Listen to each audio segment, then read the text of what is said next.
The Skin of the Earth is Seamless is a new body of work stemming from the series titled Bondage Baggage. Bondage Baggage are sculptures that were developed really based off of real luggage that would come down the conveyor belt at the Kathmandu International Airport. Nepal is where I grew up and spent most of my life. These objects really evoked certain emotions and ideas and narratives that brought me back to this idea of family, labor, self-preservation, privacy, protection, migration, and borders. These sculptures, I think they endure limitations of physical borders. The luggage themselves are, bondaged and bound in a certain manner to prevent any type of tampering, but also they, to me, appear as containers of stories and ideas. Using household materials, usually linens, clothing, they're bunched together, covered with plastic and tarps and burlap, and for the paintings, a canvas, and then, bondaged together and fastened with rope-like cord. They do evoke fundamentals of containment and constraint, but also present this attitude of fortitude and resilience.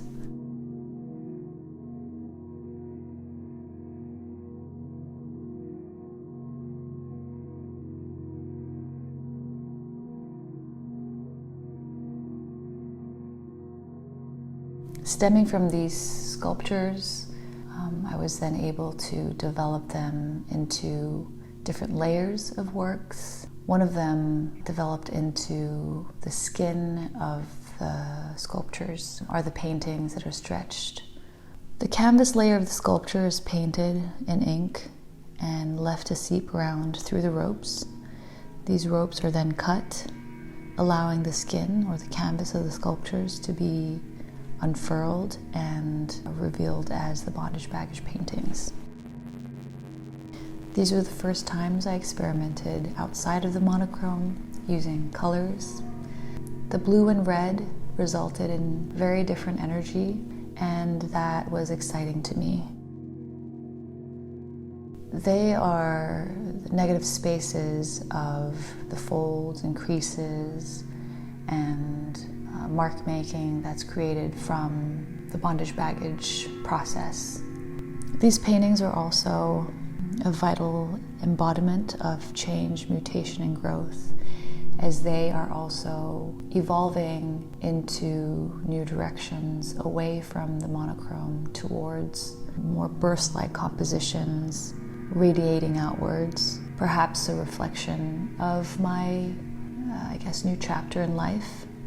To me, really brought about this imagery of not just this imagery or this visual of a fence or a border, but really kind of this zoomed out visual of a map or an atlas.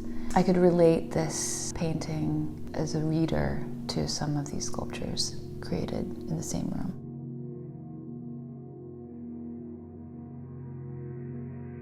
In the gallery, there are also empty shell-like pods scattered in the gallery space.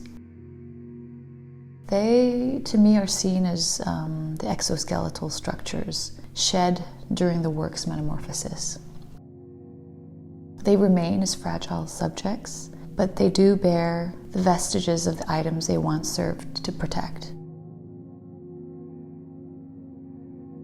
The video, titled The Letter, is a new video made for this exhibition. I've stitched together footage of old family videos that my father shot in the 90s, subtitled from my own excerpts from letters that I sent my friends between the years 2020 and 2022. The letters were written during a time of change. Our family moved away from New York, where we were previously based, and I was trying to mirror my parents' psychological, emotional state as they had moved away from their home into a new home, which was Nepal. A lot of our time was spent in rural Nepal, in the Everest region of 𝘴𝘬𝘪𝘯. I wanted to bring that forth into this exhibition to think about memory, how memory resurfaces and is recontextualized. In this case, I wanted them to perhaps be the contents of the bondage baggage that have been carried thus far. There's a generational mirroring that happens that sometimes, or most times, is unintentional. The video provokes questions and concerns surrounding the home, family, spiritual inheritance, language, and translation. I want these works to be in constant conversation with each other. The paintings, the sculptures. I want every layer of this process to be charged and displayed.